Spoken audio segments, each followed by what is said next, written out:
கலைப்படைப்புகள் நம் கண்களுக்கு என்ன சொல்கிறது? காண்பது உண்மையா அல்லது நமது மூளை உருவாக்கும் ஒரு மாயையா என்ற கேள்விகளுக்கெல்லாம் தனது கலை படைப்புகளின் மூலம் உலகம் முழுக்க சிந்திக்க வைத்தவர் இன்று ஜூன் 17 பிறந்த கலை உலகின் மிக வித்தியாசமான சிந்தனையாளர்களில் ஒருவரான எம்.சி. எஸ்ஸர்.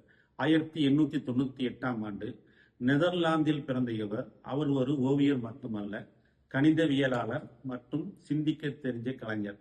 அவரது படைப்புகளில் முடிவல்லாத படிக்கட்டுகள், இயங்காத கட்டிடங்கள், ஒன்றோடு ஒன்று மாறிக்கொண்டே இருக்கும் வடிவங்கள், பார்வையை ஏமாற்றும் பல இல்யூஷன் காட்சிகள், ஒரு பறவை மீனாக மாறுவது, ஒரு தளம் முடிவில்லாமல் தொடர்வது, மேலே ஏறிச் செல்லும் படிக்கட்டு மீண்டும் அதே இடத்திற்கு திரும்புவது போன்ற பல எஸ்ஸரின் கற்பனையின் அற்புதமான படைப்புகள் கலை மற்றும் கணிதம் சந்திக்கும் இடத்தை நமக்கு காட்டுகின்றன. சயின்ஸ், ஜாமெட்ரி, சிமெட்ரி, அப்புறம் இன்ஃபினிட்டிவ் போன்ற பல கருத்துக்களை கலைக்கான மொழியாக மாற்றியவர் எஸ்ஸர். எல்லோரும் உலகை பார்த்தார்கள், ஆனால் எஸ்ஸர் உலகை எப்படி பார்க்கிறோம் என்பதை ஆராய்ந்தார். இன்று அவரது படைப்புகள் பல மியூசியங்களில் மட்டுமல்ல, கணிதவியலாளர்கள், வடிவமைப்பாளர்கள், கட்டிடக் கலைஞர்கள் மற்றும் படைப்பாளர்களுக்கு தொடர்ந்து ஊக்கமளித்து வருகின்றன.